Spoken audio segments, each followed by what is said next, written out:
चलो भाई, तो यहाँ पे बजट शब्द का मतलब था limited income of a consumer, और बजट लाइन का मतलब होता है अ स्लोप दैट रिफ्लेक्ट्स, और we can say a slope that represents all possible combination of two goods that a consumer is willing to buy in his given limited income.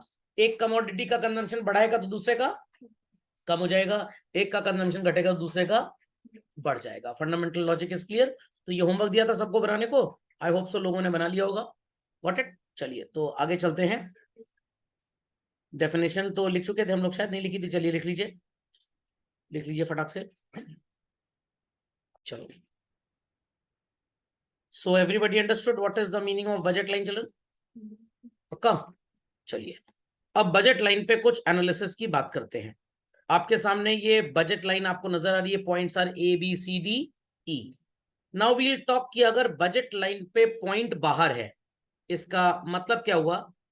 इस point का ये मतलब हुआ that is more of this unit and so called you can say less of this unit, या आप बोल सकते हैं इस यूनिट का कंजम्पशन भी बढ़ गया और इसका भी बढ़ गया।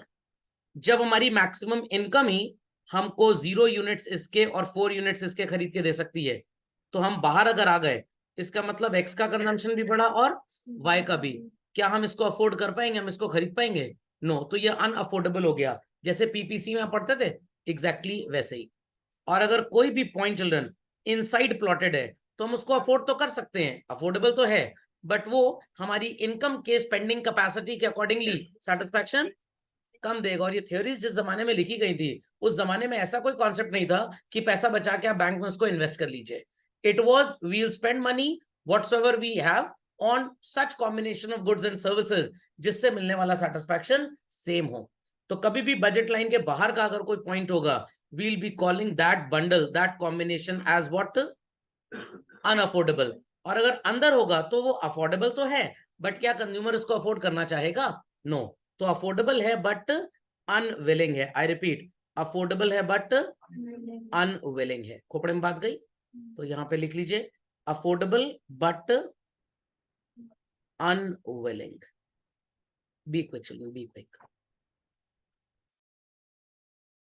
तो सबको ये कहानी समझ में आ गई कि ऑन द स्लोप जितने भी पॉइंट्स मार्क्ड हैं, they are exact and affordable. But जितने भी पॉइंट्स बाहर होंगे children, they all are unaffordable. अंदर वाले अफोर्डेबल हैं बट अनविलिंग है। तो अगर आपसे पूछा जाए which points on the budget line और which points on and around the budget line are called as affordable, तो all the points which are plotted on the budget line and inside it are called as affordable. What are the exact bundles? Only those points which are plotted on the slope. बात नहीं समझ में आ रही? समझ में आ रही है? पक्का? चलिए, done all? Let's move further. Budget line की इक्वेशन आपने पढ़ी हुई है, px price of commodity x into quantity plus price of commodity y into quantity. और जो भी इसका स्लोप होगा वो अल्टीमेटली क्या रिफ्लेक्ट कर रहा है? दोनों कमोडिटीज पे खर्च किया गया उनकी प्राइसेस के हिसाब से। आई रिपीट, उनकी प्राइसेस के हिसाब से क्वांटिटी। मैं आपको एक एग्जांपल लेके इसको फिर से समझाना चाहता हूं। सबसे पहले कॉम्बिनेशन बनाया था आपने, thereafter we have burgers and then we have pizza. दोनों कमोडिटी कितनी कितनी की थी children? 10 rupee each. A, B, C, D, E. It was 4, 3, 2, 1 and 0, and it was 0, 1, 2, 3 and 4. ध्यान से सुनिएगा। तो 4 into 10 कितना हुआ children? 40. And this was 0. 3 into 10 is 30 and 1 into 10 is 10. 2 into 10 is 20 and 2 into 10 is 20. 1 into 10 is 10 and 3 into 10 is 30. 0 into 10 is 0 and 4 into 10 is 40. Total expenditure और income allocation कितना था? Let's see. यहाँ पे भी 40, यहाँ पे भी 40, यहाँ पे भी 40, यहाँ पे भी 40 और यहाँ पे भी। ध्यान से मेरी बात सुनिएगा। ए कॉम्बिनेशन पे अगर मैं आपको ये वाली इक्वेशन लिखने को बोलूं तो आप इस इक्वेशन को कैसे एक्सप्रेस कर पाएंगे? ध्यान से सुनिएगा मेरी बात, तीनों पॉइंट्स को अलग अलग हम लिख रहे हैं, ठीक है? कितना आपने ए पॉइंट पे यूनिट्स खरीदी बर्गर की चिल्ड्रन? 4। और पिज्जा की कितनी खरीदी? 0। समझ में आ गया? पक्का। आपने कितना पैसा खर्च किया 4 से 3 पे आने पे? 40 से 30। और यहाँ पे कितना खर्च किया 0 से 10? Is that understood? कितना आपको लॉस हो गया बर्गर्स में चिल्ड्रन? ना 1 यूनिट। और पिज्जा में गेन कितना हुआ? 1/1। इतना समझ में आता है सबको? पक्का। प्राइस सो कॉल्ड पिज्जा की और बर्गर की कितनी थी? तो 10/10। आपकी इक्वेशन सेम बनी कि डिफरेंट बनी? सेम। इतना समझ में आ गया? चलिए एक और एग्जांपल लेते हैं।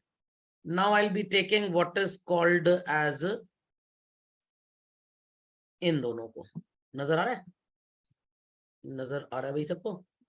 चलिए ध्यान से सुनिएगा। px/py इक्वल्स टू डेल्टा y/डेल्टा x। इसको y मान लिया और इसको x। 3 से 2 कितना लॉस हुआ चिल्ड्रन? 1। Very good. और 1 से 2 कितना गेन हुआ? 1/1। आंसर क्या होता है? 1 होता है। यहाँ पे आपने 1 यूनिट पे कितने पैसे बर्गर पे खर्च किए और पिज्जा पे भी कितने खर्च किए? तो हर बार इक्वेशन सेम आ रही कि नहीं आ रही है? तो आप इधर px/py बोलें या डेल्टा y/डेल्टा x बोलें। अजम्पशन ये होता है बजट लाइन के कॉन्सेप्ट में स्टूडेंट के लिए, रियलिटी में तो कुछ भी हो सकता है, कि जो आपकी दो कमोडिटीज का प्राइस का रेशियो होगा वही आपका गेन और फॉल का रेशियो होगा। 1/1 का डिफरेंस आ रहा है सबके बीच में? जब आप बर्गर्स को कम कर रहे हैं या पिज्जा को बढ़ा रहे हैं, तो जो भी आपका चेंज बर्गर और पिज्जा की यूनिट्स में आ रहा है, एग्जैक्टली वही चेंज आपकी प्राइस में भी आ रहा है। समझ में आ गई बात कि नहीं?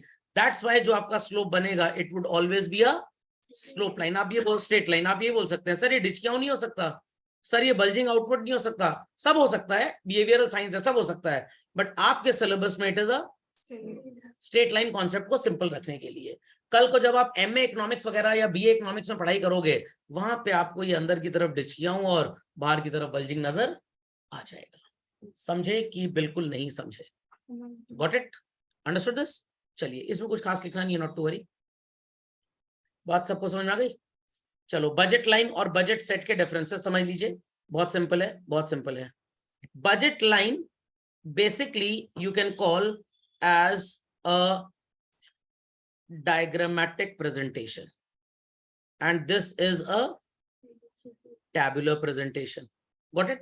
पिछले एग्जांपल की अगर बात करें तो हम बोल रहे थे ना, हमने बर्गर और पिज्जा कितना कितना लिया? 4, 3, 2, 1 and 0 and this was 0, 1, 2, 3 and 4. अब सर बजट सेट क्या होता है? बहुत सिंपल है, एकदम हलवा। ये बजट सेट है, ये बजट सेट है, ये बजट सेट है, ये बजट सेट है, ये बजट सेट है। अलजेब्रा में कोऑर्डिनेट ज्योमेट्री पढ़ी होगी 9th 10th क्लास में लोगों ने? 10 पे थी, 9th में थी? 10 में थी ना? तो वहां पे भी कोऑर्डिनेट्स हुआ करते थे कि नहीं हुआ करते थे? जैसे लॉन्गिट्यूड लैटिट्यूड नापते हैं तो 2 points on a graph are called as what? It's coordinates basically. तो ये आपका बजट सेट है। I repeat, this is the budget set. Got it clear? और ये क्या क्या शो करेगा? ध्यान से सुनिएगा। All bundles which are less than और इक्वल टू बजट। तो जो इक्वल टू बजट होते हैं उन्हें हम क्या बोलते हैं बच्चों? एग्जैक्ट कॉम्बिनेशन या बंडल। और जो लेस देन होते हैं हम इन्हें क्या बोलते हैं? They are affordable but unwilling. और एग्जैक्ट का मतलब विलिंग भी है और एग्जैक्ट भी है। अभी भी नहीं समझ में आया?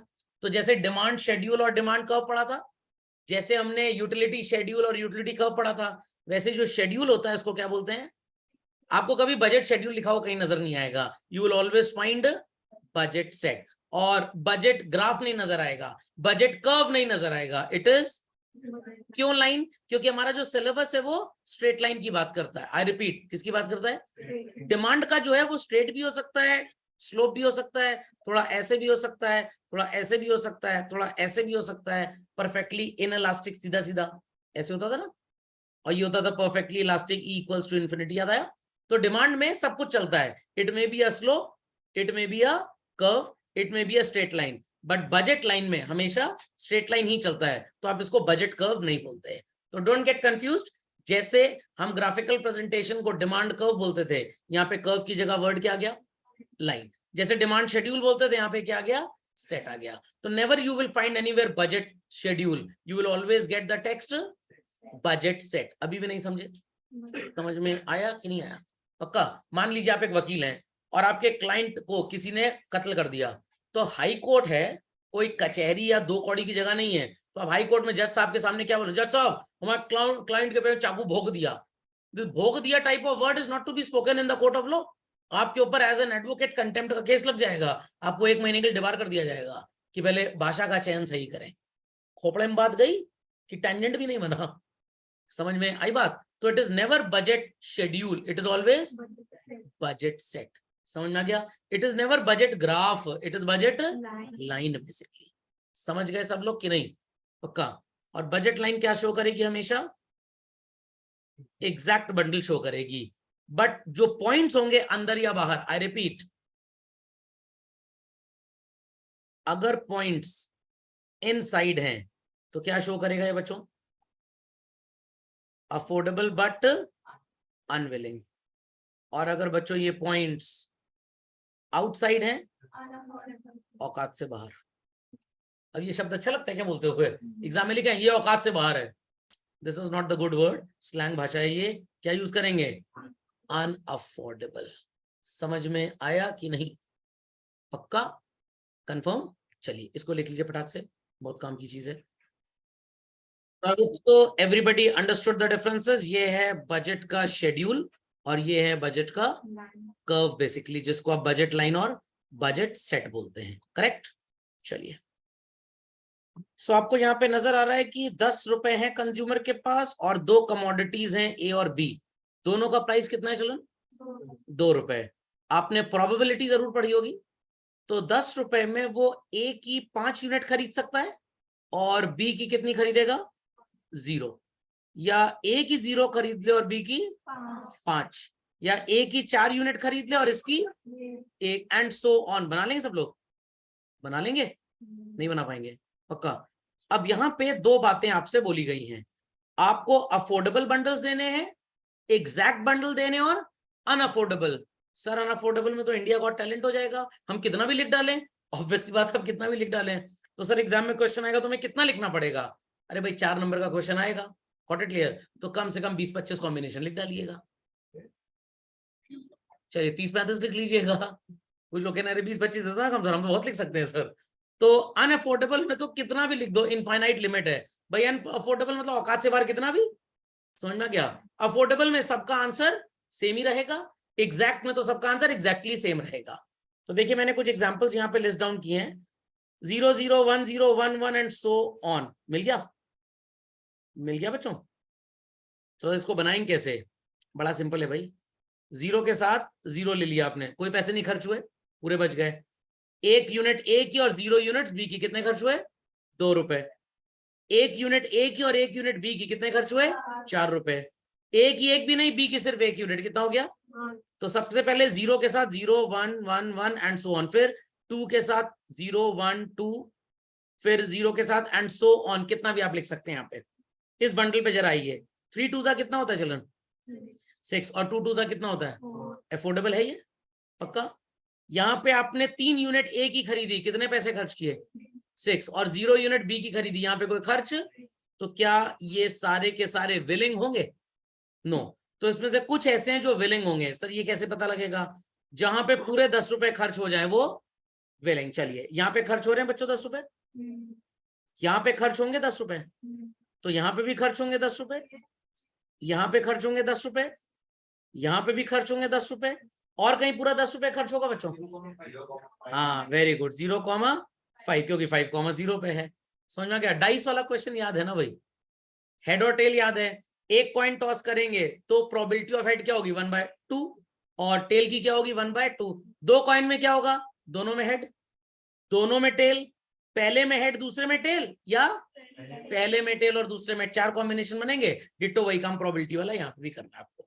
समझना क्या? और कोई बंडल आपको एग्जैक्ट लग रहा है बच्चों? और कोई बंडल एग्जैक्ट लग रहा है आपको? Answer not at all. चलिए, एग्जैक्ट में तो एकदम फिक्स रहेगा, और अनअफोर्डेबल में सर ये तो कुछ लिखे ही नहीं बहुत ज्यादा। मैंने बोला ना 15-20 लिख दीजिएगा, अनअफोर्डेबल में तो कितना भी तुम लिख सकते हो, किसी का दिमाग खराब होगा वो ये भी लिख देगा। 8-7, अरे 2 रुपए के हिसाब से यहाँ पे खर्च हुए 16 रुपए और यहाँ खर्च हुए 14 रुपए, कितना खर्च हो रहा है? तो ये भी आपका अनअफोर्डेबल बंडल बन जाएगा। तो अनअफोर्डेबल में तो आप कितना भी लिख सकते हैं। समझ गए बात को? समझ गए? तो इस तरह के क्वेश्चन जब एग्जाम में आते हैं, बच्चे की हालत खराब है मैं कितना लिखूं, तो ये आंसर सब बच्चों का सेम रहेगा। वेरएज यहाँ पे इंडिया गॉट टैलेंट, यहाँ पे आप कितना भी लिख सकते हैं, कोई फर्क नहीं पड़ेगा। तो these shaded ones are the affordable and exact bundle. बाकी जितने भी हैं अफोर्डेबल तो हैं बट विलिंग नहीं। समझ में आई बात? चलिए moving ahead. So budget line change होगी अगेन, ये आपको आपके 11th क्लास के सिलेबस में बिल्कुल भी नहीं मिलेगा। कैसे सर बजट लाइन चेंज होगी? Everybody is instructed to draw a slope representing budget line.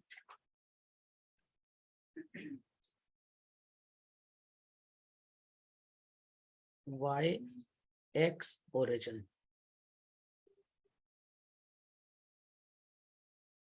चलिए, this is BL budget line।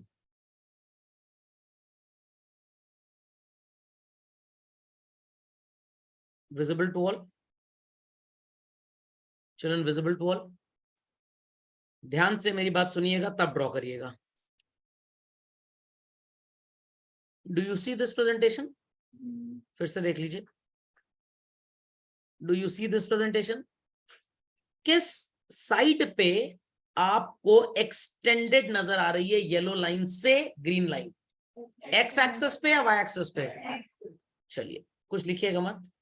Take an example कि एक्स एक्सिस पे आप प्लॉट कर रहे हैं लेटर्स से पिज्जा, और वाई एक्सिस पे प्लॉट करेंगे आप बर्गर। समझ में आ गया? तो इसका मतलब है कि बर्गर का जो कंजम्पशन होगा ये सेम होगा। किसका कंजम्पशन बढ़ गया? पिज्जा का। खोपड़े में बात गई? खोपड़े में बात गई या नहीं? चलिए फिर से सुनिएगा, फिर से सुनिएगा, फिर से सुनिएगा। ये नजर आ रहा है? किस साइड पे आपको एक्सटेंशन नजर आया? इसका मतलब आपका पिज्जा का कंजम्पशन सेम रहेगा और बर्गर का बढ़ गया। सर ये तो हमने वहां पे पढ़ा था जब पीपीसी पढ़ रहे थे। आप जब पीपीसी पढ़ रहे थे एक ऐसे बनाते थे, याद आया? फिर एक ऐसे बना देते थे नॉलेज। चलिए फिर से सुनिए, फिर से सुनिए, फिर से सुनिए। ये नजर आया? किस साइड पे आप पीछे की तरफ चले गए? इसका मतलब बर्गर का कंजम्पशन सेम है, पिज्जा का क्या हो गया? कम हो गया। Okay next. अब कहां पे पॉइंट सेम नजर आ रहा है? पिज्जा का कंजम्पशन सेम है, किसका कम हो गया? बर्गर का। तो कितने चेंजेस नजर आए? 4। एक बार और, एक बार और। ये क्या हुआ सर? औकात बढ़ गई सर। पहले चपरासी की नौकरी थी, अब मैनेजिंग डायरेक्टर की नौकरी लग गई। इनकम पूरी तरह से बढ़ गई, तो दोनों चीजों को आप ज्यादा खरीद रहे हैं। यहाँ एम्प्लॉयर ने लात मार के निकाल दिया, बेटा बस बहुत हो चुका है, चोरी करते हुए पकड़े गए हो। समझ में आ गया? चुनमुरा की दुकान पे खुद ही चुनमुरा खा रहा था। तो सो कॉल्ड दोनों का कंजम्पशन कम हो गया। समझ में आई बात की नहीं? समझ में आई बात की नहीं? तो ये हरकतें होंगी कब? ये हरकतें होंगी जब कमोडिटी का प्राइस चेंज हो जाए। अगर पिज्जा महंगा हो जाएगा तो हम क्या करेंगे? उसे कम खरीदेंगे। पिज्जा सस्ता हो जाएगा तो एक्सेलेंट आंसर। बर्गर महंगा हो गया और सस्ता हो गया तो खोपड़े में बात गई? नहीं गई? पक्का? इफ आई से कि दोनों चीजों के दाम गिर गए तो क्या करेंगे आप? दोनों को ज्यादा खरीदेंगे। दोनों सस्ते हो गए, अच्छा कम खरीदेंगे। दोनों सस्ते हो गए तो ज्यादा खरीदेंगे। सस्ते हो गए तो बस जो सर ने बोला मान लो, पूछे एकदम सर की। समझ में आया कि नहीं आया? Got it clear? छोटा बच्चा नहीं होता, पापा अच्छे की मम्मी? मम्मी। फिर मम्मी पूछती है पापा अच्छे की मम्मी? फिर कहता है मम्मी। फिर पापा पूछते हैं मम्मी अच्छे की पापा? हो कहता है पापा। बैल बुद्धि होता है छोटा बच्चा। चलिए इतनी बात समझ में आ गई। दूसरा रीजन क्या है? Change in the income of consumer. Consumer की इनकम बढ़ गई बच्चों, what will happen? Consumption pizza का या बर्गर का या दोनों का ज्यादा हो जाएगा। और इनकम कम हो गई तो इतनी बात समझ में आ गई? नहीं समझ में आई? पक्का ड्रॉ कर लीजिए इसको एटलीस्ट 6 टाइम्स। कितनी बार? 6 बार इसको बना लीजिए। 6 अलग अलग कंडीशन होंगी। कैसी? एक ये वाली, पिज्जा सस्ता बर्गर सेम प्राइस। फिर एक ये वाली कंडीशन, बर्गर सस्ता पिज्जा सेम प्राइस। फिर ये वाली कंडीशन, बर्गर सेम प्राइस है, पिज्जा महंगा हो गया तो आप कम खरीदेंगे। फिर ये वाली condition, pizza same price, burger महंगा हो गया तो आप कम खरीदेंगे। 4 हो गई। दोनों में कंज्यूमर की इनकम बढ़ गई या दोनों सस्ते हो गए? What it clear? 5। दोनों महंगे हो गए या कंज्यूमर की इनकम घट गई? 6। और 2 और बना दूं 8 बन जाएंगे, क्योंकि दोनों महंगे या कंज्यूमर गरीब, 2 केस में ऐसा ही बनेगा। दोनों सामान सस्ता या कंज्यूमर की इनकम इंक्रीज, ऐसे बनेगा। 8 पॉसिबल कॉम्बिनेशन हो सकते हैं बजट लाइन के। How many? 8 अष्ट धातु। चलिए बना लीजिए, 8 टाइम्स बना लीजिए बच्चों, 8 टाइम्स, 8 बार। सो चलिए बच्चों एक एक करके स्टार्ट करते हैं। सबसे पहले आपकी ड्राइंग ऐसी होगी, लाइक दिस। इसके ऊपर टेक्स्ट लिखिए, decrease in the price of pizza या कमोडिटी ऑन एक्स एक्सेस, एक ही बात है। I repeat, decrease in the price of pizza. और जब पिज्जा का प्राइस डिक्रीज करेगा तो हम OL से OL1 खरीदेंगे। OL से OL1। समझ में आ गया? समझ में आ गया? हैंड रिटन नोट्स में आपको इसका टेक्स्ट भी मिल जाएगा, तो समझ में आ गया क्या करना है? So when the price of pizza decreases, it becomes a cheaper commodity. As a result, consumer in his given income will be able to buy more quantity of pizza. Therefore, budget line will shift from BL to BL1. नहीं समझे? पक्का ठीक है सबने? चलिए next children, next draw it like this. Increase in the price of pizza.